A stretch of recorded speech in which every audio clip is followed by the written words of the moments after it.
Guys, first up, a heartfelt thanks for the love and support that you have provided for my last video. I hope it continues into the future as well.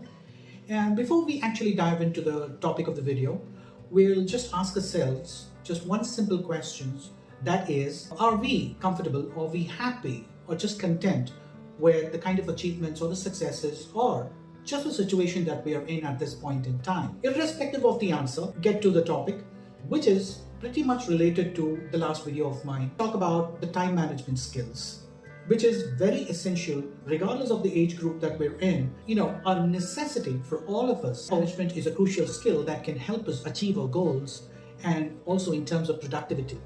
Now, we can learn the time management skills in 7 simple steps. The first key point being goal setting, which one has to do for oneself to set goal, to achieve it over the period of time, or a set term of time so that you can plan and achieve it accordingly and effectively. Honestly, tell me, how many of you guys actually set goals for yourselves? Honestly, really? Okay, I was just kidding, people.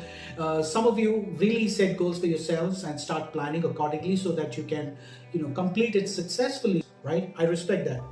Honestly, yes, I do. And that's a way to go about, right? When you start setting goals for your everyday activities, such as organizing or prioritizing the most important task which needs to be done at a specific time during the day, then you will put it right at the top of the table. And the things that can be done a little later in the day, then you can put it somewhere in the middle of the table. And the things that can be done before the end of the day, that can be put somewhere at the bottom of the table, right? I'm sure that's the way it's been. Point being, again, the most important one would be prioritization. Now, how do you actually go about prioritizing? Because the prioritization to each one of us may differ. That goes to say, I might have different interests, and I might perceive those things are very important for me to go ahead and complete it as a part of my goals for the day. Similarly, you also might have your own interests which you think are very important for you to go ahead and complete it before the end of the day. And accordingly, you prioritize things. But what I eventually would conclude this one as, it needs to be productive and constructive.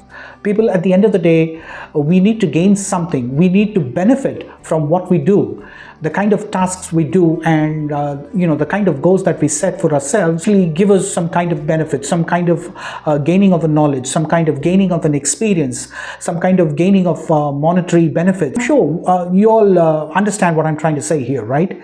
I mean, we all could have different interests which we think are very important interests to a common cause, such as benefits or learning and experience, owning some kind of a monetary benefit, something like that.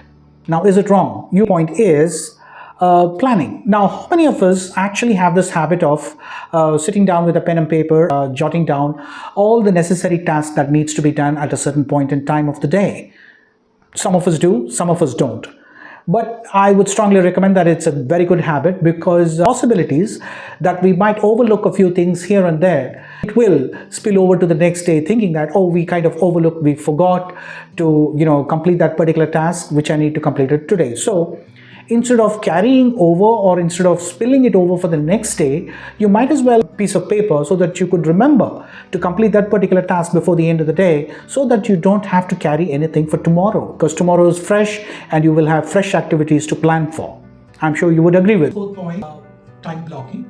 And it is a technique that allows us to break your day into as many blocks of time and assign specific tasks to each block of time, so that we can concentrate or focus on completing one task at a time and avoid multitasking and end up in. The point is very crucial and interesting as well.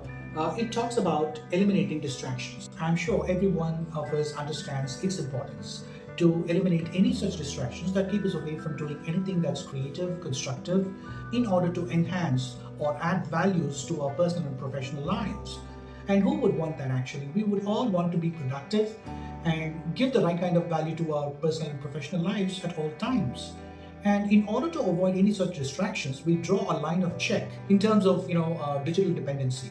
We only use the required electronic items as and when we require it during the time of day or course of time.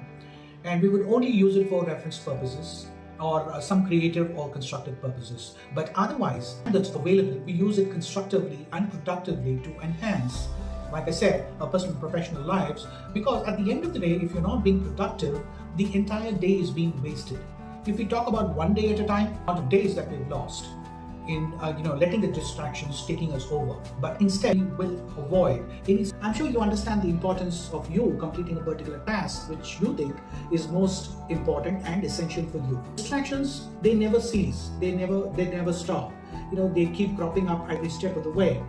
But in order to choose what is right for you, you certainly need to cultivate this ability to restrict or restrain your distractions for the time, and perhaps get back to them at a later time or a later date. I'm sure distractions are not going anywhere, and you can always get back to them as and when you please, right? Just make sure that for the time being, as and when you're trying to complete your task, avoid any sort of distraction. Sixth point talks about tracking progress. You need to consistently keep tracking of the progress that you made while completing the tasks successfully. Also, show you the kind of efforts that you had put in while completing those very tasks. Start showing results as and when you keep completing each task. And once you start seeing the results, I'm sure there is a chance of you getting motivated, and as well as start working towards your productivity with even better. Talks about you taking regular breaks, which I'm sure everyone does from time to time. Guys, come on, taking a break, who doesn't know that? All right, so just be mindful of the fact that you cannot keep continually working towards completing your task all day, because it not only tires you physically and mentally, you also will have your ideas run out of your minds before the end of the day. Who wants that to happen? Okay, don't do that. Sit down, take your time off, maybe a 5 or a 10-minute breather. You can rejuvenate your body and mind so that you can gleefully start doing your next task which is lined up. I'm sure you guys have understood that this is not rocket science, and everything can be done all by yourselves by a simple planning. Try to understand your priorities first and plan your activities accordingly. That's all that is needed. All right, and thank you very much for your patience, for being with me this long, and I hope it continues in the future as well. And God bless you until the next one. See you. Take care.